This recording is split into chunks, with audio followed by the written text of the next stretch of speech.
आज के सेशन में हम लोग सीखने वाले हैं, जैसे प्रीवियस क्लासेस में हम लोगों ने देखा था किस तरीके से हमने ई फंड ट्रांसफर किया था। इसके बाद आपने ब्लैंक चेक देखा था, कैंसिल चेक देखा था। आज हम सीखते हैं कि कुछ जगहों पर, जैसे आप पेट्रोल पंप जाते हैं, फ्यूल स्टेशन होते हैं, शॉपिंग मॉल्स होते हैं, तो वहां पर हम लोग क्या करते हैं कि हमारे पास जो डेबिट कार्ड होता है, क्रेडिट कार्ड होता है, उसको हम स्वाइप करके पेमेंट करते हैं। तो चलिए सीखते हैं कैसे होता है। उसके लिए हमको क्या करना होता है कि यहाँ से आ गए हम वाउचर पे। वाउचर पर आने के बाद हम लोग क्या करते हैं कि यहाँ से, अच्छा ये कंपनी हमारी नहीं है ना, यहाँ से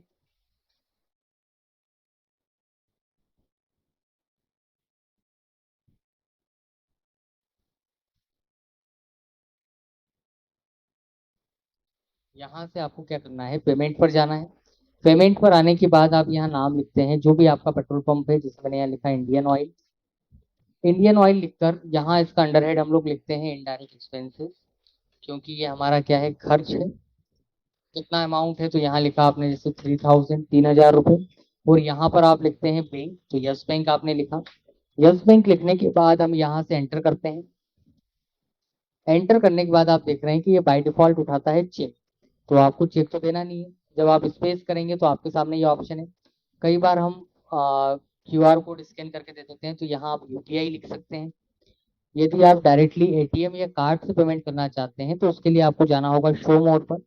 यहाँ आप देख रहे हैं एक ऑप्शन मेरे पास लिखा है एटीएम, और एक मेरे पास लिखा हुआ है कार्ड। तो यदि आप कार्ड सेलेक्ट करते हैं तो कार्ड से पेमेंट हो जाएगा।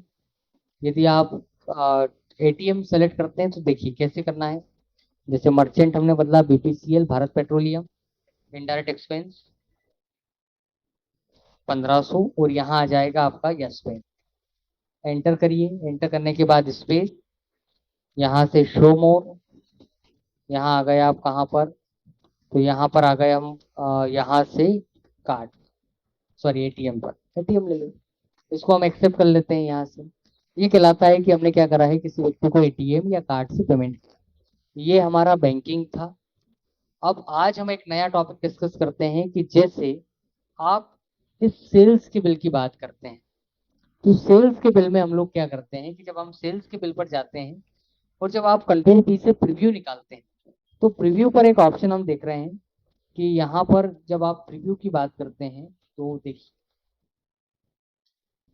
यहाँ पर आप जब बॉटम पर आएंगे तो आप एक पॉइंट देख रहे हैं, यहाँ एक पॉइंट है declaration.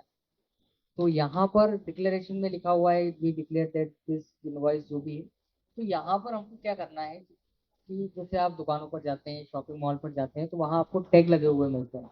Fix rate, no replacement, बेचा हुआ माल वापस नहीं होगा, उधार ना मांगे, तो इस तरीके से टैग होते हैं। तो ये हम सेल्स के बिल में कैसे करेंगे। तो ये जो टॉपिक है इसका नाम है सेल्स के बिल में डिक्लेरेशन सेट करना। तो चलिए सीखते हैं डिक्लेरेशन कैसे सेट होता है, नया कैसे लिखाता है। तो उसके लिए हमको क्या करना होगा, स्केप से आप बाहर आएंगे। बाहर आने के बाद यहाँ पर एक ऑप्शन हमारे पास लिखा है अल्टर। अल्टर पर आपको आना है। अल्टर पर आने के बाद एक ऑप्शन आप देख रहे हैं बाउचर टाइप है हमारे पास। बाउचर टाइप पर हम आते हैं यहाँ से सेल्स पर। ये जो ऑप्शन है केवल और केवल सेल्स पर चलता है, तो सेल्स। सेल्स पर आने के बाद आप यहाँ आएंगे। सेल्स पर आने के बाद जब आप यहाँ आते हैं, तो आप यहाँ देख रहे हैं सेट अल्टर डिक्लेरेशन लिखा हुआ है।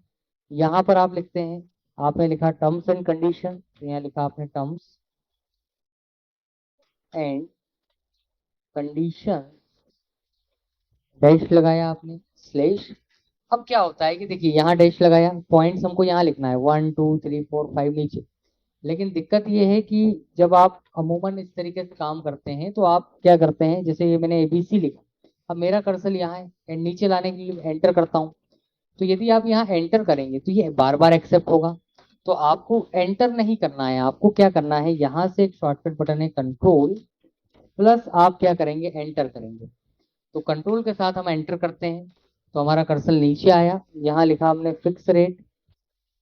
फिर आप कंट्रोल एंटर करते हैं, सेकंड आपने लिखा नो रिप्लेसमेंट। थर्ड आप कंट्रोल एंटर करते हैं, तो आप यहाँ लिखते हैं 15 डेज क्रेडिट पॉलिसी।